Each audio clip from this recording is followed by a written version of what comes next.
नमस्कार जय जगन्नाथ आपन प्रताप क्रिएशन स्वागत आमर 27 तारिख 28 तारिख बर्तमान कौ दिन राखी पूर्णिमा बर्तमान आम भौणी मैंने पूरा टेंशन रही 28 तारिख राखी पूर्णिमा ना 27 तारिख तो ये हूँ स्नेह डोरी प्रेमर डोरी भल पाइबार डोरी जिते भाई हाथ में भौणी गोटे राखी बांधि थाए ना से गोटे अलग प्रकार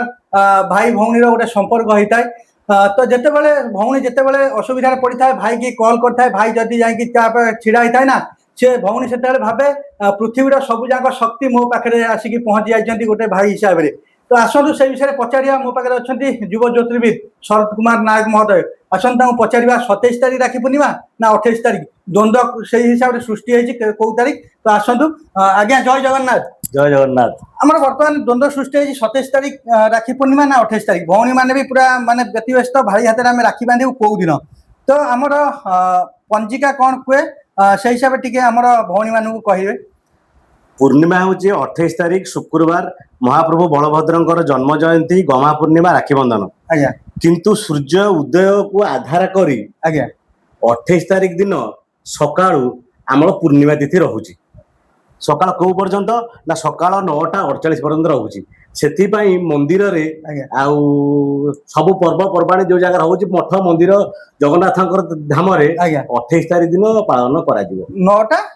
9:48 पर्यंत पूर्णिमा रहुची 28 तारिख सकाळ 9:45 मध्य हाँ 48 मध्य तारी भितर हमर लक्ष्मी सान्तानी भाई बलभद्र जगन्नाथ बलभद्र भी राखी बांधि पारे आमे भी आम भौणी आम हाथ में से टाइम भितर राखी बांधि पारे 27 तारिख अच्छा 27 तारिख कौन होची द्वंद्व एथि होची 27 तारिख दिन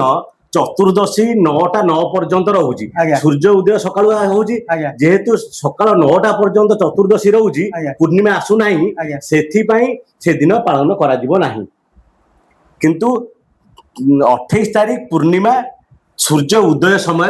आरंभ होची सेथि पई 28 तारिख दिन मंदिर रे आमर जगन्नाथ मंदिर रे गमा पूर्णिमा राखी बंधन पालन करा जिवो तेनु आम साधारणतः मनुष्य माने जगन्नाथ राखी बांधिला परे आमे माने सब राखी बांधिबा से झुलण भी शेष होची हां से झुलण पूर्णिमा दिन भी झुलण शेष तो ज्योतिर्विद्या कहया कथा आमर 28 तारिख सूर्य उदय रु 9:45 ना कौन कहले 48 मध्य रे आम राखी बांधिबा सब भाई मानू कहूँ कि जो भी था 28 तारिख आप सकालू आसी 9:45 48 भितर घर पहुंचे भाई मानक हाथ में भौणी राखी बांधे तो वीडियो केमती कौन लगे चैनल को फॉलो करेंगे तो चैनल को सपोर्ट करेंगे